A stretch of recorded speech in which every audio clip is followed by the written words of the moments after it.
Hey guys, welcome back to Calculus. The show goes on today. So your homework over discs in theory is due today. Today is the 30th. Again, due dates are very loose right now. Nothing's officially due until the week you get back after the break, which is April 6th. That's when things officially begin. For the high school, nonetheless, this is a college course, so the homework is being assigned at the rate the college wants, the rate that I want to keep you on task to get done. So if you're falling a little behind, don't sweat it, but you do need to get caught up, and we're moving on today to the next section. The next section is a very similar theme. It's about finding volumes again when you revolve something around an axis, but this time they're going to do it with a different method known as cylindrical shells, which is different than discs, and you got to keep which one is better in which case straight in your head, and they're different setups, so this is kind of conceptually the other hard part to keep track of. Okay, when should I use discs and washers, and when should I use shells? But we'll dive in, you'll get the gist of it, and we'll move on. Okay, warm up today. Find the volume created by revolving the function f of x equals x, so just a line. Around the line y equals 5 from x is equal to 2. Number 2, we're going to find the volume created by revolving the function x plus 1 around the line x equals -4 from x is equal to 1. And number 3, we're going to find the volume created by revolving the region bounded by this curve. F of x is the square root of r squared minus x squared. Now, there's no mention of shells or discs in this problem. R does not stand for a radius that when you set up your little strips is going to stand for some constant. So we're going to pretend R is like a number, like 7 or 20, and just a fixed constant. We're going to do the whole problem around that. We're going to revolve it around the x-axis. The region between that and the x-axis, we're going to revolve around the x-axis, and we're going to do each of these one at a time. So let's dive right in. Number 1, find the volume created by revolving the function f of x equals x around the line y equals 5 from 0 to 2. So here's kind of the graph. The blue line is that good old f of x equals x graph. And the purple line up top there is the good old y equals 5. I think that's what we're revolving it around. So you can see that the gray area is the region bounded between these functions. Now they said what? X goes from 0 to 2. So specifically x goes from 0, the red line, x equals 0 right there, to this green line where x equals 2. There's the function, and they didn't specify anything else about it, so you can just kind of assume if they don't specify a particular region that it's the region between the axis of rotation and the function. So the gray region right in here is what we want to spin around the line y equals 5. As a review of discs, how do you do that? Well, in this case, you are going to take a little sliver from the axis of rotation to the function. That's this black line right here, this sliver. How thick is that sliver? Well, it's dy stuff. So I'm going to write, no, dx stuff, my bad. dx things, dx thick. So I'm going to write everything in terms of x's. The concept, again, is if you take this little sliver and spin it around, it'll make a circle with an area of pi r squared. Its thickness will be dx. That'll give you a little chunk of volume, and then you'll integrate all these volumes from one side to the other. So dv, a little chunk of volume for just this strip spun around, is pi r squared dx. The radius is how tall the strip is. That's what you're spinning around. So how tall is the strip? Well, it's the top y minus the bottom y. Top y is 5. The bottom y is down here on this blue line, but on this blue line, y is x. So the x coordinate is same as y. Y is same as x. So what's the height of this thing? Well, the y on the top, 5, minus the y on the bottom, which is x. So 5 minus x is the radius, which needs to be squared, of course, pi r squared. So you have pi times the quantity 5 minus x squared dx. That will be my little equation for the infinitely small little chunk of volume from spinning this one particular sliver at an arbitrary x around. Of course, we need to add up all the volumes of this thing, so we're going to integrate it. It's dx stuff, so my limits being x's, which go from 0 to 2. So you plug in your limits from 0 to 2 of this integral of pi times the quantity 5 minus x and quantity squared dx. I won't go through the rest of calculus. It's pretty straightforward from there. Just some distributing, some algebra 1 things, something complicated. Finally, you do all the calc, you get 98 pi over 3 as the answer for that one. So that's the answer for number 1. Number 2, find the volume created by revolving the function x plus 1, same line, just shift it up 1, around the line x equals -4 from x is 0 to 1. So let's take a look at what that looks like. Well, okay, let's see here. So specifically this time, it says that x goes from 0 to 4. So x is 0 is this purple line right here. X is 4 would be this red line right here. And wait a minute, is that right? Let me think about that. Oh, no, my bad, my bad. Ooh, I read that wrong. Okay, let's start over again. X is 0, my bad. X equals 0 is this red line. X equals 1 is this green line. And the axis we're revolving around, x equals -4, is over here on the left, the purple line. Okay, my bad on that. Now, they said to do this from where? They said from x is 0 to x is 1. This time, since we're spinning things around in a horizontal circle like this, the thickness will be dy stuff. So I'm going to want to write everything in terms of y's. So let's see what we could possibly do here. Well, again, they didn't specify bounded a specific region, so we can just assume it's from the axis of rotation over to the actual function.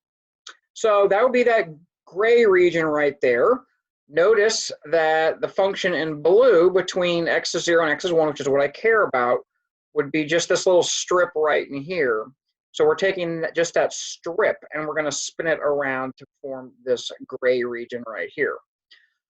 Okay, well, let's see what we can do. So we're going to spin it in a horizontal circle. It's going to be dy stuff. So we already know the thickness of this is going to be dy when we spin our disk around.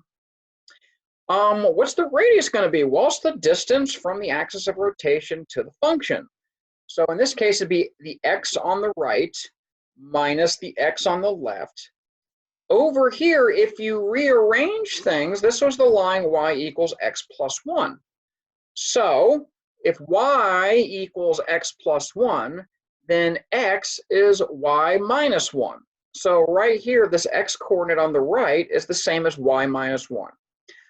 Okay, well, that's the x coordinate on the right. The x coordinate on the left is the -4. So we're going to basically subtract them to figure out the entire length of this thing and get the radius of it. So on the right, the x coordinate is, what is it, y minus 1, right? And over on the left side, the x coordinate is -4. So subtracting them, you'll have y minus 1 minus -4. And you can see that right in here in this expression. You have y minus 1 minus -4 or plus 4. That's the length of this thing that we're going to spin around. That's the radius. It needs to be squared, so pi r squared. So you have pi r squared right in this little region here. And the thickness is dy, so slap a dy on that, and it turns the area of the disk times the thickness to be the volume of that little disk once it's spun around. Well, it's pretty straightforward. So you got a little chunk of volume. dv is pi times the quantity when you clean it up, y plus 3, all of that squared dy. This is dy stuff, so we have to write the integral in terms of y. Where's y start? We're going to integrate all the way up to where y ends. If x was going from 0 to 1, and you plug it into the equation for the blue line, well, if x goes from 0 to 1, when x is 0, y is 1, and that would be indicated by this point right here. When x is 1, y is 2, which is up here at this point, so the y limits go from 1 up to 2. So to find the total volume, we slap an integral on this thing from 1 to 2, because that's in terms of y, of pi times quantity y plus 3, all that squared dy. You do some basic power rule stuff, really simple integral, nothing tricky about that. You get 61 pi over 3 when you're done with that example. Last one for the warm today, number 3, find the volume created by revolving the region bounded by the curve f of x is the square root of r squared minus x squared and the x-axis, so the stuff bounded between those two, if it's rotated around the x-axis. Okay, well, what's a graph of the square root of r squared minus x squared look like if I don't know what r is? Well, if you plugged in a test point, say like r is 4 or r is 5, and you went and solved for it, you could get an equivalent expression for this. Instead of calling it f of x, you could have called it y. If you go rearrange things, we have the equation y is the square root of r squared minus x squared. If you square both sides, you'd have y squared equals r squared minus x squared. You add the x squared to the other side, then you would have x squared plus y squared equals r squared. Sounds like a Pythagorean theorem thing, or even better yet, sounds like the equation of a circle. So this equation, f of x is the square root of r squared minus x squared, represents a semicircle, top half of a circle, with a certain radius, little r, which we don't know. So looking at that picture, this is kind of what it would look like conceptually. Notice that x goes from negative r to r. There's the function on top, the square root of r squared minus x squared right there. And let's see what we can do here. Well, the region is bounded between this curve and the x-axis. X-axis is red. Clearly that region is defined well. It's that gray region right there. So if we took this entire shape, half of the circle, and we spun it all the way around the x-axis, what kind of figure would you get? You would get a sphere. So what we're trying to do here is trying to find the volume of a sphere. This is an unknown radius, though, r, so we're trying to find, in general, what the equation for the volume of a sphere with radius r is, which you might know is 4/3 pi r cubed. We're going to prove that right here. Setting things up, let's go ahead and dive in. We're going to use discs. No need for washers. There's been no gaps in anything in our warmth today, so it's been disc, disc, disc. This one, again, what's the concept? Pi r squared times your thickness. If you're using discs and going around this x-axis right here, well, the radius is the height of this strip. You're going to spin that around times the thickness, which will be dx. That will give you a little chunk of volume. What is this radius? Well, it's the top y minus the bottom y. The top y is just whatever the value of the function is, which is square root of r squared minus x squared. The bottom y, well, you're going down to the x-axis. That's 0. So top y minus bottom y is just the square root of little r squared minus x squared. That represents the radius of this thing that I'm going to spin around the axis. And we're going to call that big R just to avoid confusion. So big R is the calc thing we're doing with the discs. Little r has to do with the problem itself and the radius of the circle we're actually spinning. But what's dV? Well, it's pi r squared, big R, the radius of the strip we're spinning around, times the thickness dx. Big R, like we just talked about, the height of that strip is going to represent the radius of what I'm spinning around, which is the square root of r squared minus x squared. Well, when you square that, that's really nice because it's pi r squared dx. When you square that r, the square and the square root kind of cancel out, and your final expression for dV is pi times the quantity little r squared minus x squared and quantity times dx. Okay, well, let's integrate it. So we're going to slap some integrals on this thing. Where does x go from? Well, if you think about the domain of the original problem, square root of r squared minus x squared, that can only go from x is negative r to positive r, whatever little r happens to be. So we're going to integrate this with respect to x from little r to, negative little r to positive little r. And you slap an integral on that. You're going to do it all symbolically. Remember, little r is a constant. It just stands for whatever the radius is. It's constant throughout the problem, so you just treat it as a constant. You go do the integral. You carefully plug in your limits and careful with your algebra, and it does simplify down to what we thought, 4/3 pi r cubed. So we have just proven that formula. We just said, well, where's the 4/3 come from? You probably notice a pattern that thirds are coming up a lot because usually the lengths of our strip are some kind of linear thing. When we square it to get the area, we got some kind of quadratic thing we're going to integrate. And integrating some kind of quadratic thing usually turns out to be a cubic usually. So there's always a divide by 3 kind of thing, a 1/3 to compensate for the something cubed. So a lot of these things have 1/3 in them, which is kind of cute. Volume of a sphere is 4/3 pi r cubed. So there's your warm-up and a refresher on discs. So here's your learning goals for the day. Today we're going to learn about another way to find volumes of revolution by something called cylindrical shells. I'll just call them shells for short, but it involves cylinders. And again, very important to get the geometric idea down for this.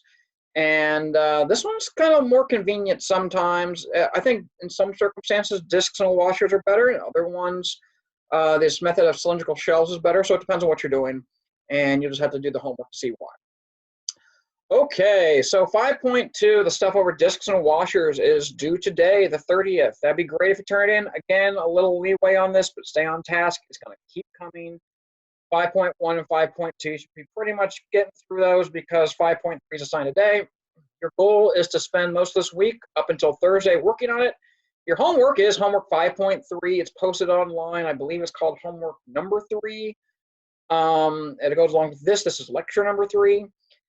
But your homework is 5.3. Section 5.3 is page 405, numbers 1 through 21 odd. So you can check all your answers in the back of the book, which is really sweet. And that's going to be due, let's shoot for Thursday the 2nd, if at all possible. Okay, here we go with the new stuff. So again, chapter 5, applications of the definite integral. Section 5.1, which is about finding the area between two curves using either vertical strips or horizontal strips. Section 5.2 is about taking said strips and spinning them around some axis of rotation to make a disc with a certain thickness to get a little tiny volume. Actually, you get a little cylinder, it's just really, really thin.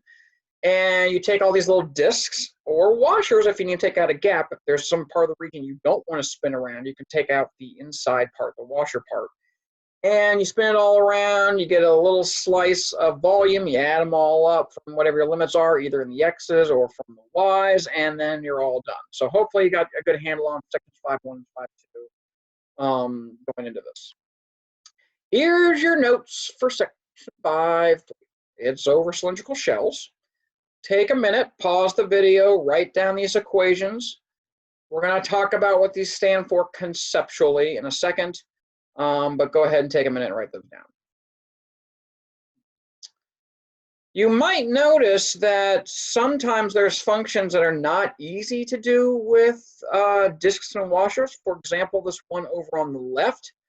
If I was to take this random function y equals f of x that looks like this and try to spin it around the y-axis using discs or washers, that would be kind of rough. Because notice that over here, at B, for example, if I drew a little strip right over to the axis, well, that's pretty good. The distance could go to this top here, but then you got this bottom part you got to take out. There's this gap right here you have to take out. Well, you could take all that out, but then you'd have to re-add this part right here. So if you think about it, this would not be an easy one to set up with discs or washers. In fact, try to think of, here's another example off the top of my head. Let's say you had a graph of sine x. So it's just humps all over the place. And you were trying to take it from like 0 to 20 pi, which has a lot of highs and lows. And if you were trying to spin that around, say, the y-axis, that would be really rough because sometimes there's this outside one, but then there's this gap. So you got to take out the gap. But then there's some more inside here. You got to re-add it and take out this gap. And that would be a real nightmare to do with discs or washers. So this would be one to use the idea of shells. Okay, well, what is shells? Essentially, if you've ever seen one of those Russian dolls, where you open it up and there are all these concentric ones that kind of fill up the volume, each little doll inside there has a little, it's just a thin shell that goes around, and one's really tiny, and then one's bigger and bigger and bigger, and you add them all up, and you get the total volume for this thing. It is a filled-in figure, just you have all these shells that do it outwards like that, and that's kind of the idea of what we're going to do right here. We're going to take a strip and we're going to spin it all the way around, not the inside to the axis, just this one little strip goes spinning around. When you spin it around from a top view, what do you get? You get a circle, but it's not filled in. The outside of the circle, how long is that around? Well, it's the circumference of a circle, which is 2 pi r. You take a strip, here's your axis of rotation, here's your strip, and you spin it all the way around, and all the way around is 2 pi r. That's how far it is around. Times the height, now that would give you, if you have a certain height, a certain strip with a certain height, and you spin it all the way around, you get an area, because there's a distance it went around times a height, that gives you a little area. Of course, this little shell has a thickness to it too, dx or something like that, and you put it all together, 2 pi r all the way around for the length around in this circle, times how high that strip is, so you're taking the strip and spinning it around, and times the thickness. So you could kind of think of it as if you just took like, I don't know, you took just take a strip in real life, spin it around something, and what do you get? You get a little tiny cylinder that's not filled in. And if you know the distance around 2 pi r times the height, you know the area of that strip you spun around.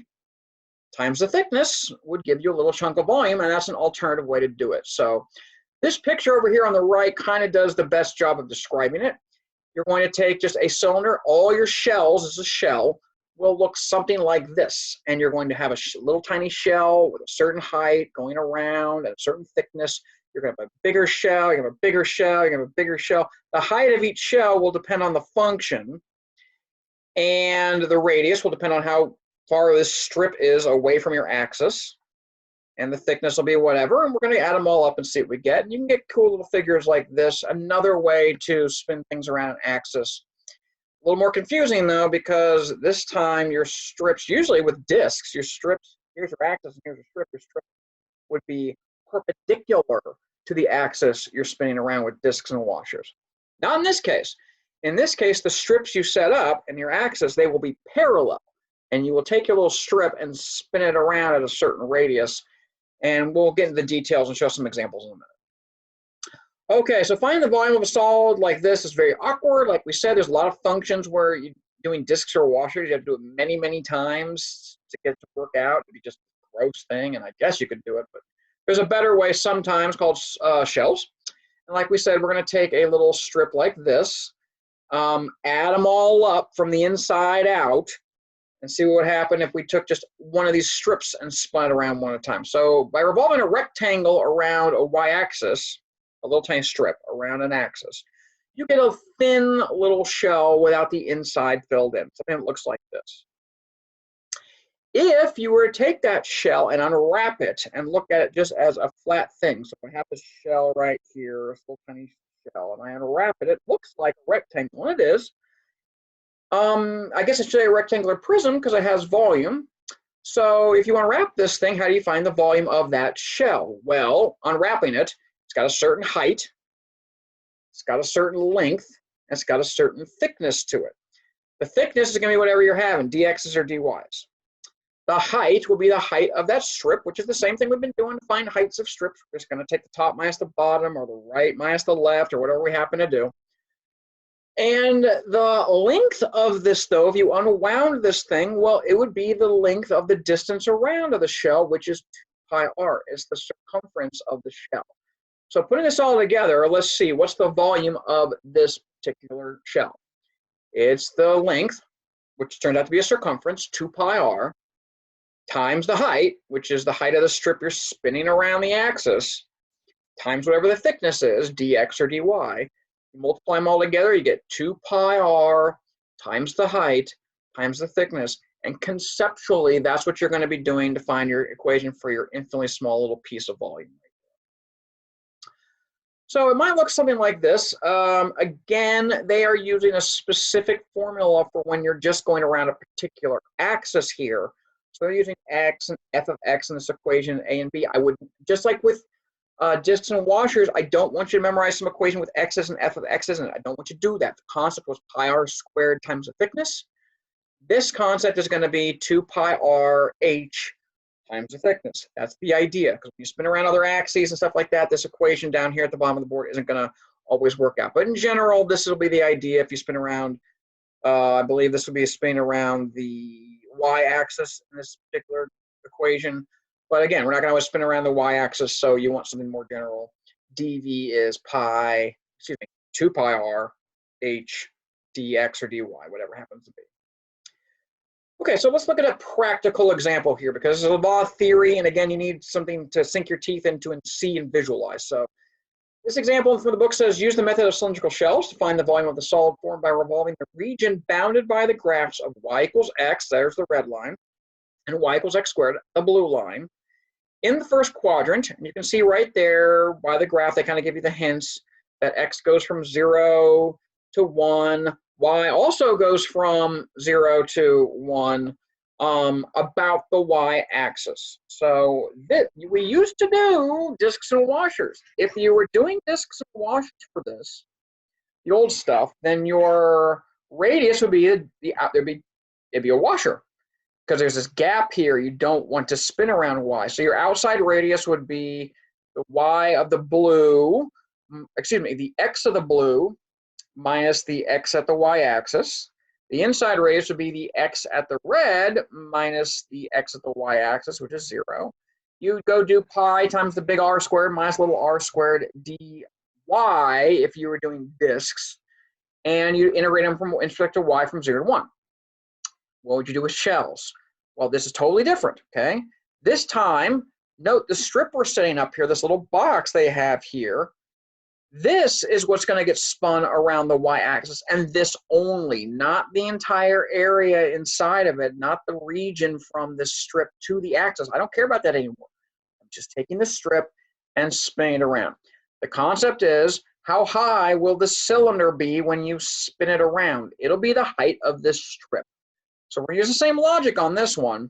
How would you find the height of this particular strip once it gets spun around the y-axis? Well, it's the y on the top, which is x, because that's what y is up there, and minus the y on the bottom, which is, if this is y is x squared, then the y on the bottom is just x squared. So your height is x on the top minus x squared on the bottom, x minus x squared as the figure happens to say.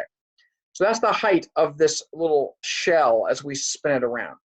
What's the radius of this thing? I gotta be able to find out the circumference of this thing when I spin it all the way around. Again, not filling in the interior, just this outside strip goes around. Well, the radius is the same thing as before. How do I find the radius of this little strip? Well, if you're at some random value, say, I don't know, x here, if this strip is at x, then the radius is just going to be whatever you are here x-wise, which is just x, minus the x value over here at the y-axis, which is 0. So in this case, your radius would be x. You're at some random spot x here on the x-axis. You're trying to spin it around x equals 0, the y-axis. So it's this x value here minus 0, just x minus 0. Why is it okay to leave it in terms of x's? Because what's the thickness of this little strip? It's dx. You want everything in terms of x. So just saying that this strip's value here, this x value is at some random x is fine. You're at some x. It's at x. Here you are at x. Trying to go to the y-axis over here. What's the distance? It's x minus 0. It's x. So the radius is x. The height's going to be x minus x squared. The thickness is going to be dx, and we're going to put this all together in our little formula for shells now and move right along. So again, remember what it is. It's 2 pi r, circumference, that's the concept, times the height, times the thickness. Okay, when you do that, you're going to get a cute little figure that looks like this, but to actually do the problem, here it is. What's dv? 2 pi r. So 2 pi r, the radius is x. You're at some random spot x. Going to the y-axis, x minus 0 is x. What's the height?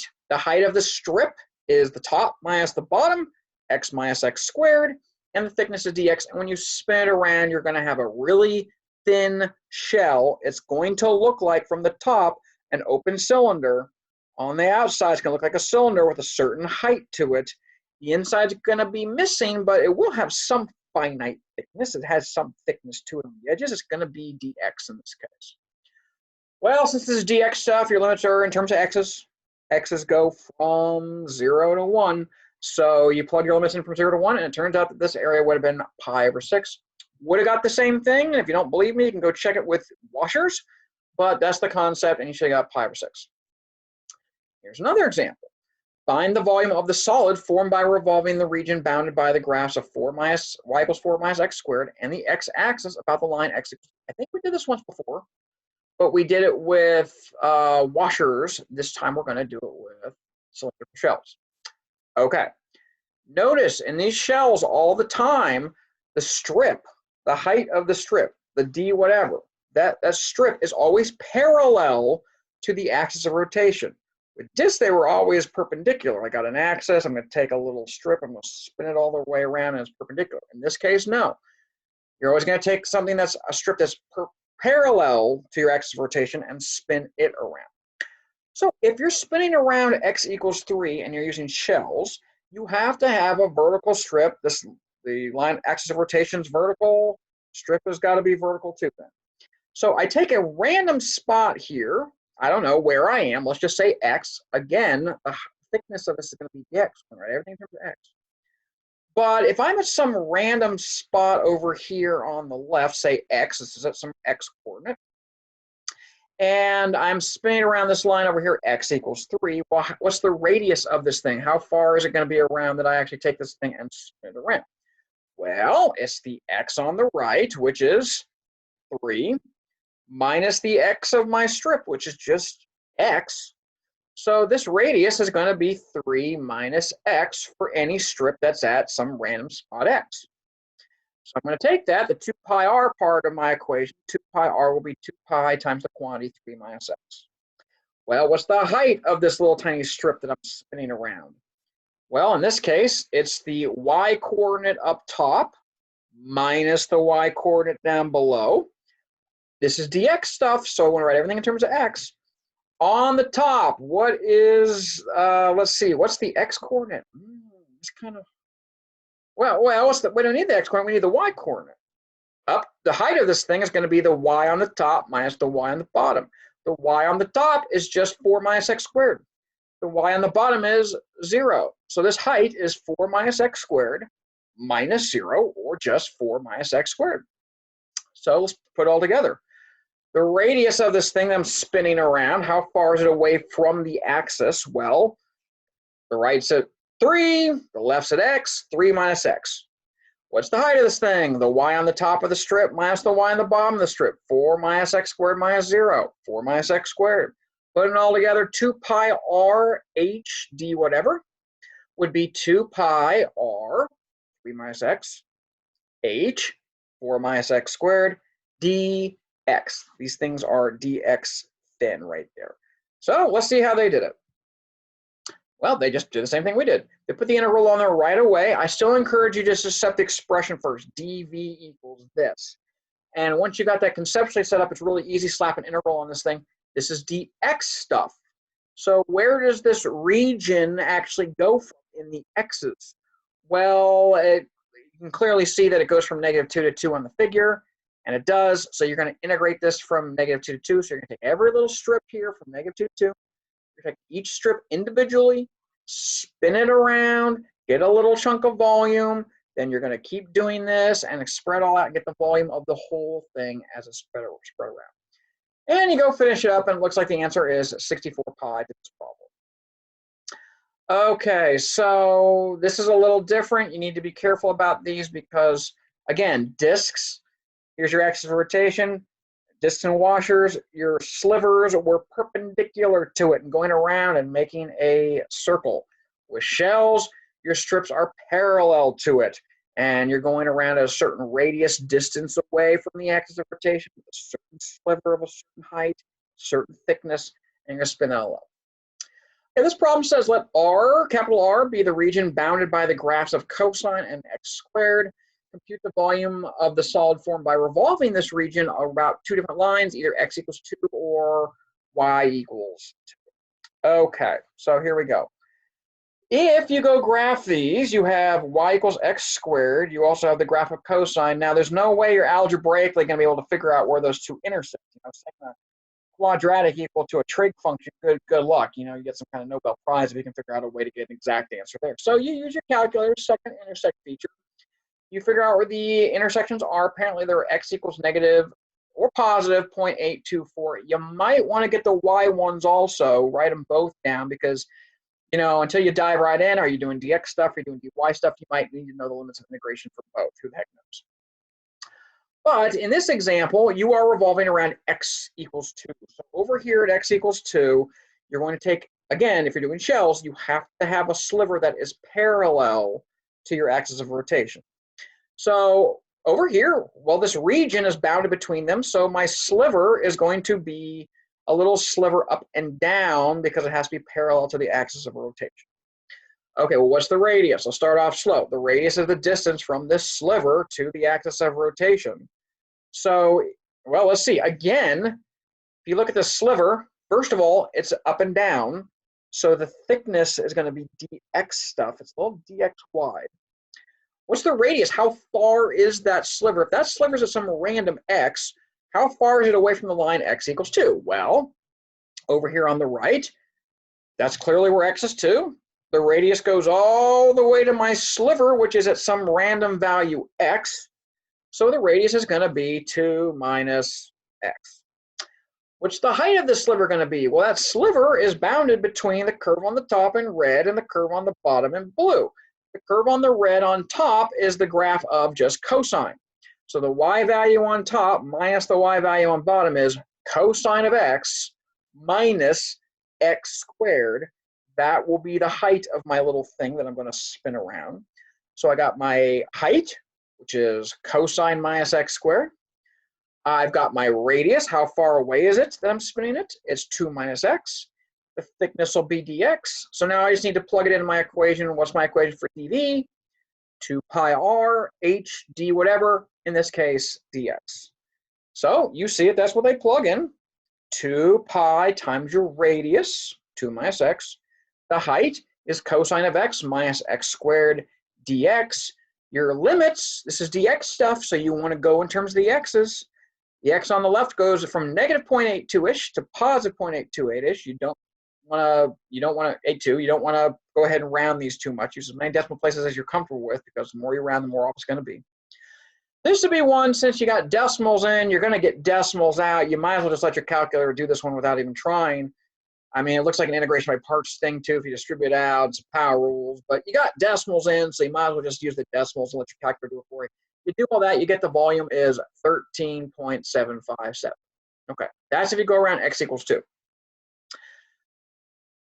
Kind of a different ball game if you're going around y equals 2. Now they're using washers. Why would you want to use washers on this? Why would you look? Here's a better question. Why would you not want to use shells on this? Well, if we're going around y equals 2 with shells, remember shells, your strips are always going to be parallel to it. What's wrong with trying to draw a parallel strip, which would be horizontal, using shells? Well, let's look at the region. Down the region, let's say you're down here somewhere, right where my cursor is. Down here, what would be the length of this strip, which with shells would represent the height of the strip? So you got to turn around. This would be the height if this is going around something like a vertical line. If you turn it around, your height would actually be your width when you spin it around like this.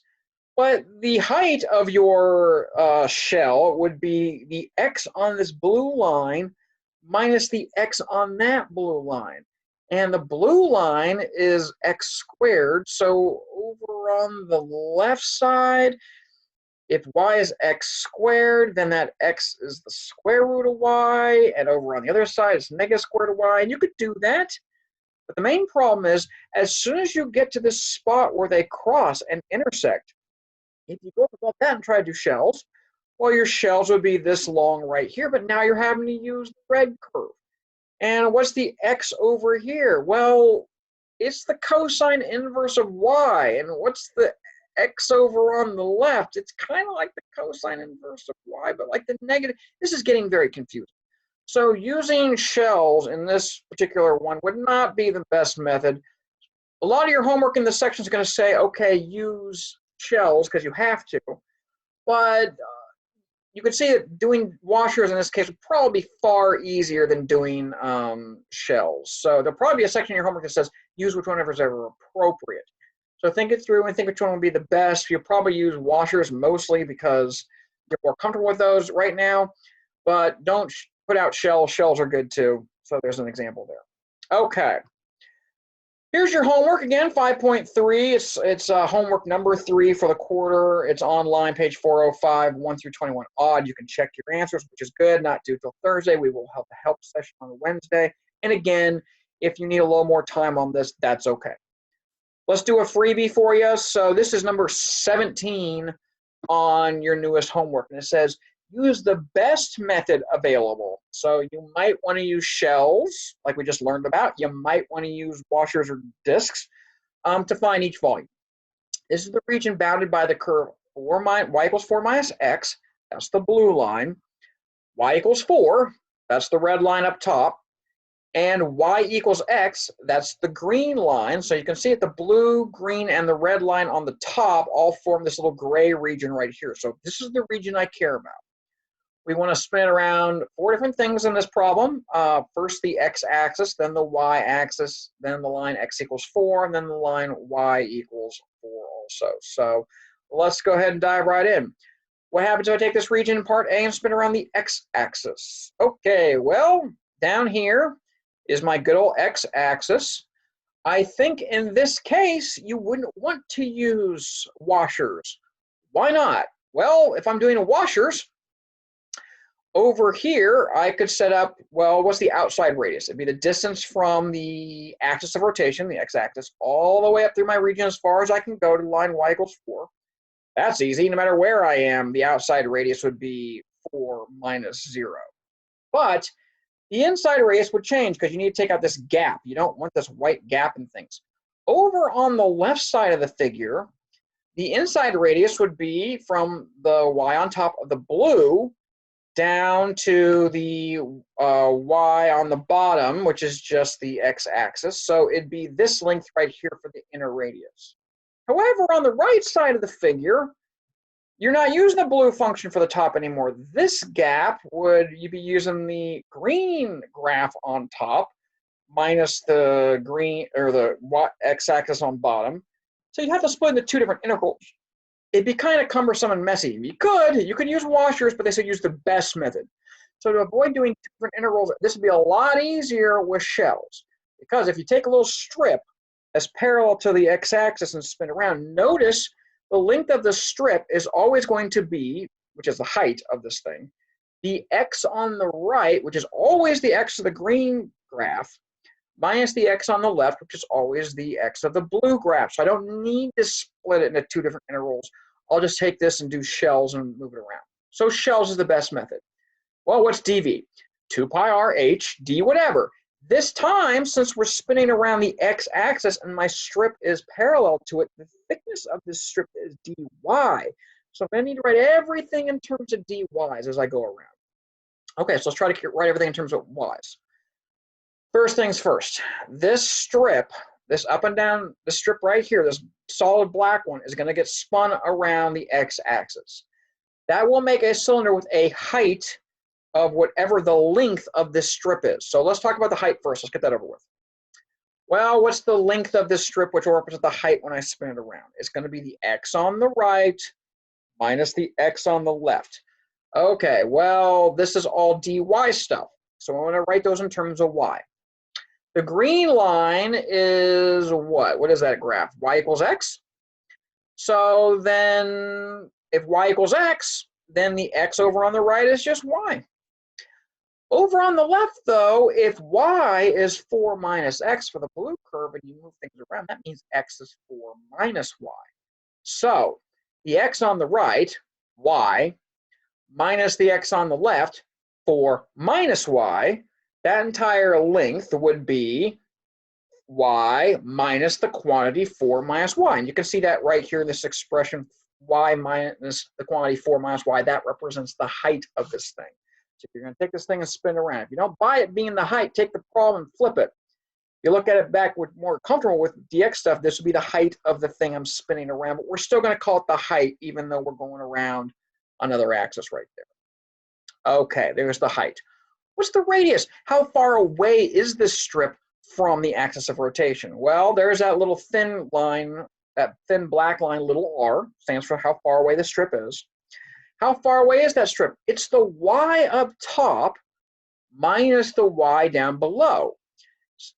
You kind of see this theme right here that a lot of times when you're just spinning things around, the radius has to do with just some random, say if you're spinning around this way, you're at some random x value. It's x minus whatever this coordinate is right here. Well, same thing here. You're doing dy stuff. This strip is at some random y level. And if it's at some random y level y, minus the bottom, which is at 0, this height is just y. The height, this little thin black line, is going to represent the radius of this thing as you spin it around. So r is just going to be y minus 0 or y. The thickness of this thing is going to be dy's because that's how thin my little strip is. So put it all together, dv is 2 pi rh dy. That's 2 pi y, the radius, the distance away is y, times the height, which is how long this strip is, which is y minus the quantity 4 minus y dy. Clean it up, factor some things out. dv is 4 pi y times the quantity y minus 2 and quantity dy. All right, you're ready to go. So slap some integrals on this thing because you got your dv and you get the total volume, but this is dy stuff, so you got to integrate with respect to y. Where does this region start y-wise? Right where the green and the blue intersect, which is at y is 2. And where does y go up to? It goes all the way up to that red line on top, bounded. That's where the boundary ends at y equals 4. So your limits are going to be from 2 to 4. And if you do that and go through the calculus, you get 80 pi over 3 for the answer to that one. Okay, part B. In part B, we're going around the y-axis. So let's take a look at this one. If you're going around the y-axis, let's see, this time, I think washers would be the most appropriate method.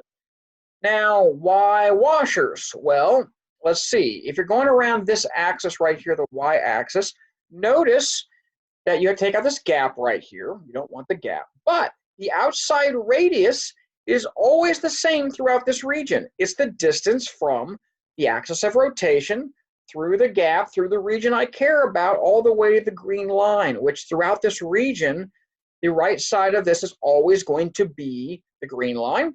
The left side is always going to be the y-axis. So that outside radius will, you don't have to change it. The whole way through, it's going to be like that. The inside radius, to take out the gap to actually make it a washer, will always be the distance from the blue line to the x-axis throughout this entire region. So in this case, washers would probably be most appropriate. Why would shells not be appropriate? Well, in this case, if I was going to do shells and I'm spinning around the y-axis, then I have to have a strip that's parallel to it. So in this case, say I was over here on this left side of this figure, my shell would be from this red line to the blue line, from the red line to the blue line, from the red line to the blue line. Seems good, but as soon as you pass this intersection spot, then it changes. Now my shell would go from the red line to the green line, and from the red line to the green line. That'd be the height of my shell. The height equation of the shell would switch and change between at that intersection spot. So if I was using shells, I could do it, but I have to set this up into 2 separate intervals. And your goal for these, which one's best, is which one can you just set up as one single integral, do it, and crank it out, and you're done.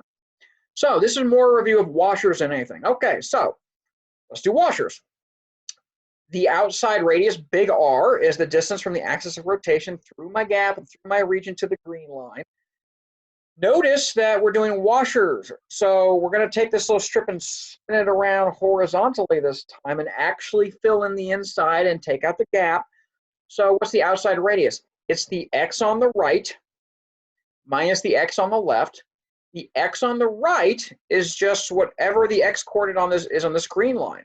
And for the green line, that's a graph of y equals x, so x is just y. So the right side is y. Over on the left, that's just where x is 0. So it's going to be the x on the right, y, minus the x on the right, or left, excuse me, 0. So that outside big radius of, when you're using washers, the big radius is going to be just y minus 0 or y. Got to take out the gap, though. So same idea. This one, if you spun it around, including the entire strip around this axis, you would have, well, what's that inside radius, little r? It's the x on the right minus the x on the left. The x on the right is the x coordinate of that blue line. Now, the blue line was y is 4 minus x. So again, x is 4 minus y. So the x coordinate on the right is going to be 4 minus y. The x coordinate on the left is 0.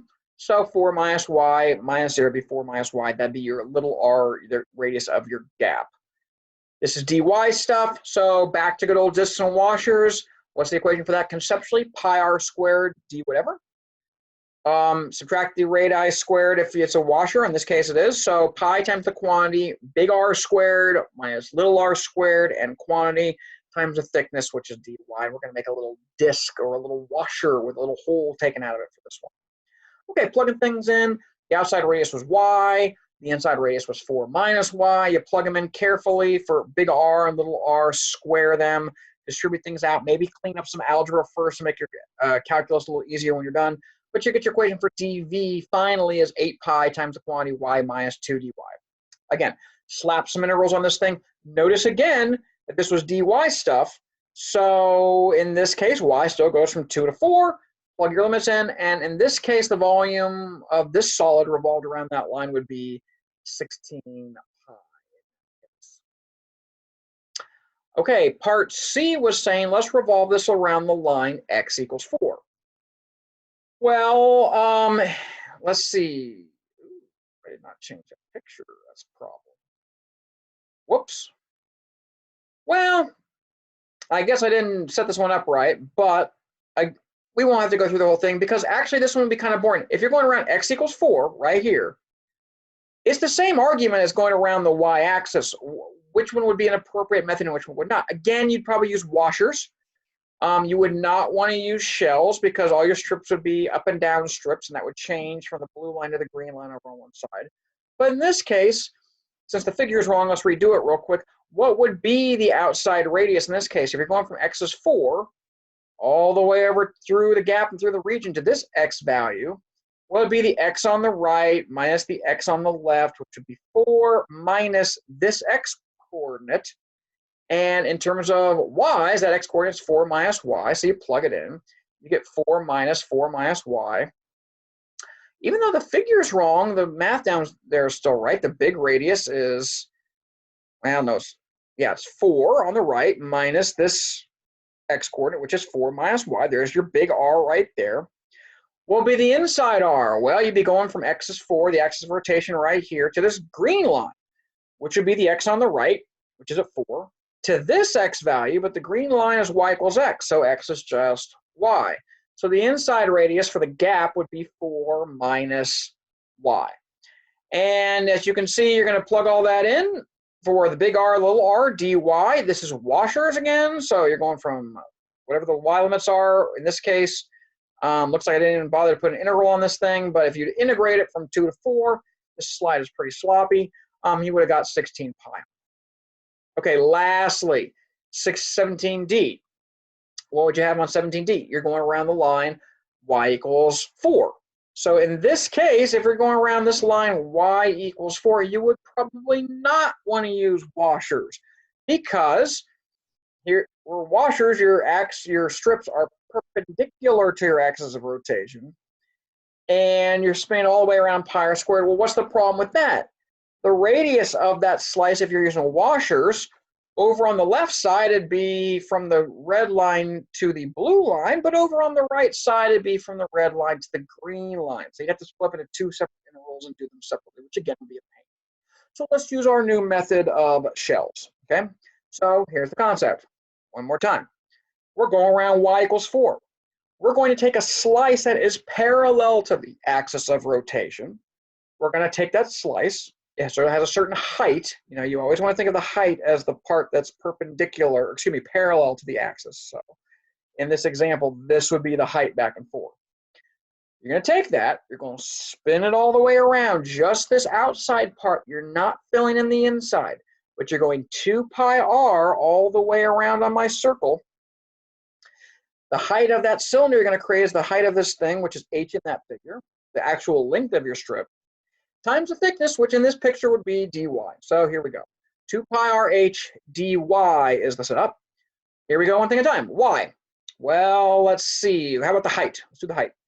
What's the height? Which would represent the length of this strip. When you spin it around, that would be the height of this little shell you've done out. Well, it's the x on the right minus the x on the left. The x, you want to write all in terms of y's because your thickness is dy stuff. So over on the right, y was x, so x is y. And we've been over this a few times. Over on the blue strip, y was 4 minus x, so x is 4 minus y. So subtracting those x's, we've done this before, it's going to be this x, y, minus this x, 4 minus y. So the height of this thing is going to be y minus the quantity 4 minus y. And you can see that right here in this expression, 4 minus the quantity 4 minus y. Okay, what's the radius? How far is this strip away from the axis of rotation? Well, that's this little sliver here, a little r. Its radius is the y on the top minus the y on the bottom. The y on the top is 4. The y on the bottom is some arbitrary y. We're just at some y level right here, so it's 4 minus y. And you plug it all in, so what's dv? It's 2 pi r h dy. That's 2 pi times 4 minus y for the radius, how far this strip is away from the axis, times the height of it, which would be the length of it in this case, which is y minus the quantity 4 minus y, which is 2y minus 4 to clean up the algebra, dy. And I went ahead and distributed this out and take out some common factors. There was a 2 you could factor out, and you got dv as 4 pi times the quantity, negative y squared, plus 6y minus y, and all that times dy. I went ahead and did that because, you know, that's pretty easy to integrate now. It's just a polynomial, so I can just undo my power rule. Again, this is dy stuff, so you want to go from 2 up to 4. And in this case, if you revolved it all around the axis, you would have got 16 pi over 3 in that case. So there's your answers for A, B, C, and D. C, I didn't do its entirety, but if you think about C, the figure was a little off. In part C, you were supposed to spin this region around the line x equals 4. In part A, you were supposed to spin this around the line, the y-axis, where x is 0. If you think about the symmetry of it, if you took that region and spun it around the y-axis, you should get the same volume as if you spun around the line x equals 4, because it's symmetric to both right through the middle, x equals 2. So you should get the same answer for part C as you did for part A. I'll let you work on that and set up yourself. Although I did talk it through, so you kind of know what everything is, and you can plug in your limits and all that stuff. So they're kind of a freebie for number 17.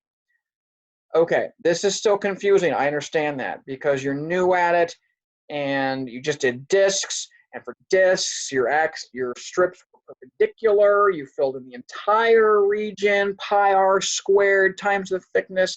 Maybe you took out some inside, did a washer thing, so it's pi times the quantity. Big R squared minus little r squared, and you got this thickness, and you add them all up. That's for discs and washers, which you just kind of got a handle on, where your strips are perpendicular. Now I'm coming around and saying, hey, there's this new method. It's shells. This time, we're going to take our strips parallel to it. We're not going to fill in the inside. We're going to take the strip, go all the way around, leave the inside as a gap on purpose. How far is it all the way around? 2 pi r. So I need to know how far away the strip is from the axis. That's my r. How high will the cylinder be when I spin around? It's the height of the strip. Or if you're going this way, it's the length of the strip. And what's the thickness? Well, again, let your strip tell you. This strip is up and down. The thickness is dx, so it's going to be dx stuff. If I was going around this way, my strip is dy thick, so I'd be going around. So careful how you set up your heights. Careful how you set up your radius on this one. And after you've done that, it's cake. Just like with washers and discs, it was easy once you had dv figured out. Once I can find out an equation for this little chunk of volume, I'm good. Washers and discs, dv is pi times the quantity, big R squared minus little r squared, and quantity d something. And in that case, your strips are perpendicular to your axis of rotation. Shells, your equation's dv is 2 pi r, circumference around, times the height, that gives you the area of that piece spun around, times the thickness, gives you a little volume. So 2 pi r h d something. This time, your strips are parallel to your axis of rotation. So keep that in mind, which one does which. Shells and discs and washers, your strip should be perpendicular to your axis of rotation. Shells, your strips should be parallel to your axis of rotation. So look over this video one more time. Read the book. The book, if you're not understanding this, the book talks it through too. It gives examples. If you're still having trouble, Google it. You know, this is calculus. It's in every calc class ever. So YouTube is great. Khan Academy is great. I mean, you just type in volumes with cylindrical shells. You'll find a million videos about this stuff. So watch those. Read the book. Start on the homework. Do the best you can. They're odd. You can check all your answers in the back of the book, which is a sweet deal. And please do so. Make sure you get the gist of this. Do the best you can. Watch some videos. We have a help session on Wednesday at 2 o'clock like usual. So if you got stuck on anything, feel free to contact me and let me know. But you got your new homework, 19.3, homework number 3 online. It is supposed to be due on Thursday of this week. I'm still giving a lot of grace period for things being turned in late, especially since high school isn't starting until the 6th. But this ain't a high school class technically. It's a college class, so you need to be keeping up with things. I will be cool with due dates, but it's piling up. If you haven't got 5.1 or 5.2 done yet, you should kind of get those taken care of because we're on to 5.3 now. And then on Thursday later this week, I'm going to post something about the next section. Now, the good news is the next couple sections are pretty easy. They're much more straightforward to set up. There's not like a million cases and not a ton of geometry about volumes. It's more about surface area and arc length, which, you got to draw a few pictures, but it's going to be a nice break from what you've just done. So get through your discs and washers, get through these cylindrical shells. If you do that and have a good handle on them, then you've got a good handle about finding volume of figures, and you can call that checked off for Chapter 5 material, how to find volumes of revolution, which is the first big skill you need to have down for this unit. Okay, guys, I'll let you get to it. Have a great day. If you got any questions, talk to each other, ask each other questions first. Maybe you can fill in each other's gaps, but eventually you're going to need to go ahead and branch out and do this yourself. But also contact me if you get stuck. That's what the help session's for on Wednesday, and I'll see you guys then, okay? Take care.